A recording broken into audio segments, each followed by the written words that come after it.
जो कहते हैं इस देश में हम चंद्रशेखर आजाद, अशफाक उल्लाह खान, सरदार पटेल, नेताजी बोस, मिसाइल मैन अब्दुल कलाम को आदर्श मानते हैं।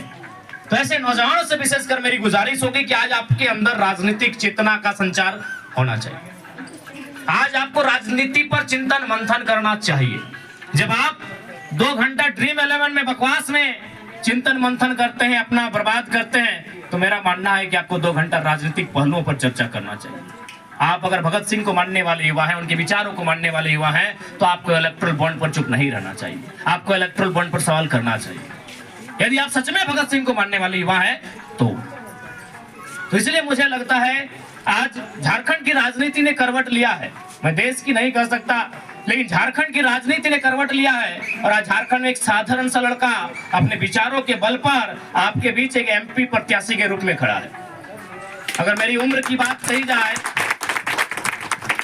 अगर हमारे उम्र के तकाजे को ख्याल रखा जाए, तो शायद हम लोग मुखिया के प्रत्याशी के रूप में अभी अपने आप को ना माने कि भाई अभी उम्र ही क्या है।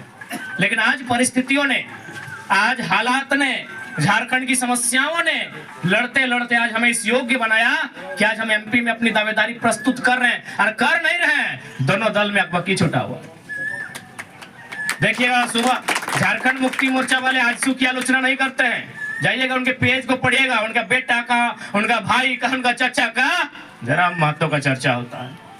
आजसू वालों को पढ़िएगा, भले उनके प्रत्याशी बोल दे हमारा नाम ना ले मीडिया के सामने, लेकिन पढ़िएगा उनके पेज को जाकर, उनके निशाने पर जरा महत्व होता है। दोनों राजनीतिक दल, चूंकि देखिए भले दोनों अलग अलग है, लेकिन काम तो वही कर रहा है।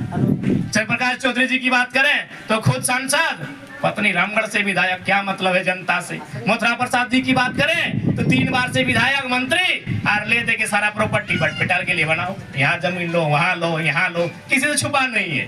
तो भले दोनों अलग दल है, लेकिन आज दोनों एक हो गया है कि भैया कुछ भी हो जाए, अरे तुम्हें जीत चाहे हमें जीत, इधर मन आ जीत क्या है पता है न, तो जीत में तो हटे करवे, झंडा हमें करवे, हमें पत्नी के विधायक बना लेते बेटवा का बनाइए। लेकिन अगर ये छोड़ो जीतो तो ककरा कहाँ हाथ रख के बनाए तो क्यों न जानो, ये छोड़ा अगर जीतो तो ककरा नेता बनाए तो क्यों न जानो। देखले रातों रात 1 लाख, कौन है भाई 1 लाख अंसारी, रातों रात चर्चा बन गए की परिणाम भेते ना भेता है, लेकिन रातों रात एक नेतृत्व तैयार किए। चुनाव में जीत होगा हार होगा मैंने नहीं है, लेकिन धनबाद की राजनीति में एक चेहरा अचानक सामने तो ला के रख दे, उसका नाम 1 लाख अंसारी है। तो इस बात के लोग को डर है कि तुम्हें जीत चाहे हमें जीत, कोई दिक्कत ना है।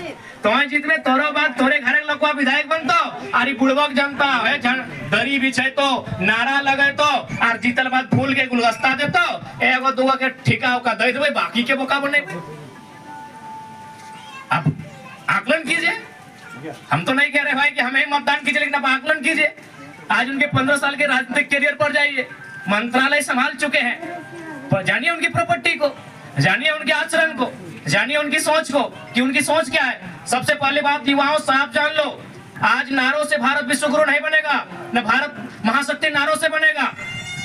भारत की इकोनॉमी 5 ट्रिलियन हो, चाहे 10 ट्रिलियन हो, चाहे भविष्य में 30 ट्रिलियन हो, अगर सत्ता और संपत्ति का विकेंद्रीकरण नहीं होगा तो कभी भारत उन्नत राष्ट्र नहीं बनेगा। विकेंद्रीकरण का मतलब सबके पास सत्ता भी सब तक पहुंचे और संपत्ति भी सब तक पहुंचे। लेकिन अभी जो राजनेता है, पता कीजिए कई हजार करोड़ की प्रॉपर्टी है सबकी, उस कई हजार करोड़ में कई हजार परिवार पाले जा सकते थे कि नहीं। किसी की बात करें, विधायकों की बात करें, सांसदों की बात करें, कई हजार, खासकर धनबाद बोकारो की बात करें तो कई हजार करोड़ की इनकी संपत्ति है। उस कई हजार करोड़ में कई हजार परिवार तो जरूर पाले जाते, कई हजार परिवारों का तो भरण पोषण जरूर होता, कई हजार परिवारों का पेट तो जरूर भरता। लेकिन सच में अगर वह जनता के हितैषी है तो हम पहला संदेश देना चाहेंगे, चाहे सांसद रहे, विधायक रहे या प्रत्याशी रहे, कि अगर सच में आप जनता के हितैषी हैं तो जैसा कि सूचना मिला है और जैसा कि जनता जानती है, ये जनता जानती है कि आपके पास, आप सबों के पास कई हजार करोड़ की संपत्ति है। तो एक काम कीजिए, चूंकि आप अपने दम पर नेता नहीं बने हैं, आप अगर नेता बने हैं तो जनता के विश्वास के कारण बने हैं, तो आप एक काम कीजिए, आप 5% बहुत है, ज्यादा से ज्यादा 10% अपनी संपत्ति को रखिए, बाकी जनता के बीच दान कीजिए। हम मानेंगे आप जनप्रतिनिधि हैं। बिल्कुल, अगर एक नेता खाली त्याग करेगा ना जी, तो हम बोल दे रहे हैं 1000 कम से कम 10,000 परिवार